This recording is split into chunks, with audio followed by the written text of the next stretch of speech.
शिद्दत पसंद militia group oath keepers के बानी स्टीवर्ट्स रोड को सुनाई गई सजा। गुज़िश्ता साल 6 जनवरी को कैपिटल हिल्स पर हुए हमले के साजिश में शामिल होने पर पाया गया कसूरवार। सदारत इंतखाब के बाद कांग्रेस को जो बाइडेन की कामयाबी के ऐलान से रोकने का था इल्जाम। डिस्ट्रिक्ट जज अमित मेहता ने इस मामले की 8 हफ्ते तक सुनवाई की थी। फैसले को महकमा इंसाफ की माना जा रहा है बड़ी कामयाबी।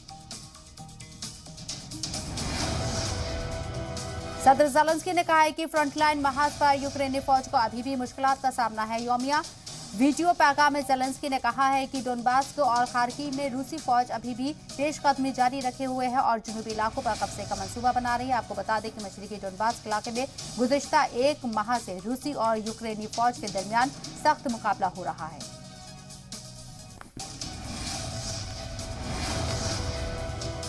अमेरिका में गैसोलाइन, कपड़े और आलात की कीमतों में हुई कमी से आम लोगों को मिली राहत। सदर जो बाइडेन ने कीमतों में कमी पर किया इत्मीनान का इजहार। क्रिसमस की छुट्टियों से कबल इसे एक अच्छी खबर बताया। ताहम उन्होंने कहा है कि हालात मामूलात पर आने में अभी मजीद वक्त लगेगा। आपको बता दें कि गुज़िश्ता माह लेबर डिपार्टमेंट ने अपनी रिपोर्ट में पिछले साल की बनिस्बत महंगाई की शरह में 7.7% के इजाफे की बात कही थी।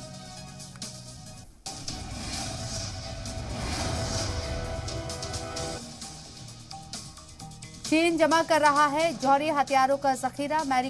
अमेरिकी वजीर दिफा के मुताबिक 2035 तक चीन के पास 1500 से ज्यादा होंगे जौहरी हथियार। पेंटागन के मुताबिक चीन के पास इस वक्त 400 से ज्यादा जौहरी हथियार है।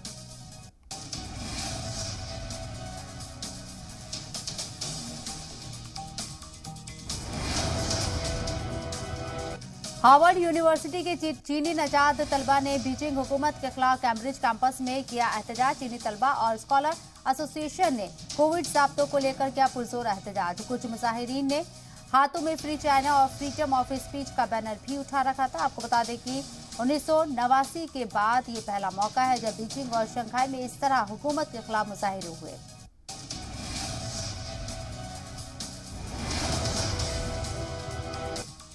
जर्मनी के चांसलर ओलाफ शोल्ज ने आलमी मईशत को डिग्लोबलाइज के खतरा से किया खबरदार। आलमी मालियाती अदारों के सरबराहों के इजलास से खिताब करते हुए शोल्ज ने कहा है कि आलमी मईशत को फिक्स करने की बजाय सप्लाई चेन को खोलने की जरूरत है। उन्होंने कहा है कि हमें साबिका गलतियों को दोहराने से बचना होगा। इजलास में IMF और WTO के चीफ ने भी की शिरकत। सीज़फायर का मुआहदा खत्म करते ही तहरीक तालिबान पाकिस्तान ने किया बड़ा हमला। क्वेटा में बलूचिस्तान पुलिस की गाड़ी पर किया खुदकुश हमला। हमले में 5 लोगों की मौत, 28 से ज्यादा जख्मी होने वालों उसमें 16 पुलिस एहलकारों के अलावा आम लोग भी शामिल। धमाके के सबब दूसरी गाड़ियों को भी नुकसान पहुंचा। मकामी इंतजामिया के मुताबिक जिस वक्त हमला हुआ उस वक्त पुलिस एहलकार पोलियो ड्यूटी के लिए जा रहे थे। सऊदी अरब के बाद अब लेबनान में आया सैलाब। मूसलाधार बारिश के बाद मुल्क के कई हिस्सों में आया सैलाब। साहिली शहर जुने में सड़कों पर पानी लगने के सबब सैकड़ों गाड़ियां रास्ते में फंस गए। माली बहरान के सबब लेबनान के लोगों को इन सर्दियों में काफी परेशानी उठानी पड़ सकती है।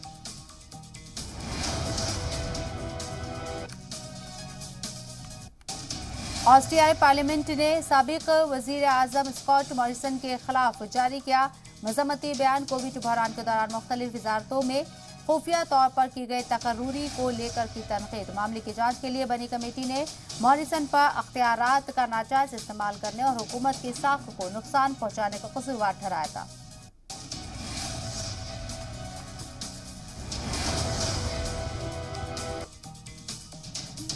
फ्रांस के कोस्टल गार्ड ने 50 से ज्यादा गैर मुल्की मुजाहिरीन की बचाए जिंदगी। इंग्लिश चैनल के रास्ते गैर कानूनी तौर पर बरतानिया से फ्रांस में दाखिल होने की कर रहे थे कोशिश। इमरजेंसी सर्विस के मुताबिक प्लास्टिक बोट में 3 खवातीन और 3 बच्चों समेत कुल 61 लोग थे सवार। इनमें से ज्यादातर का ताल्लुक अफगानिस्तान, पाकिस्तान, ईरान और हिंदुस्तान से था।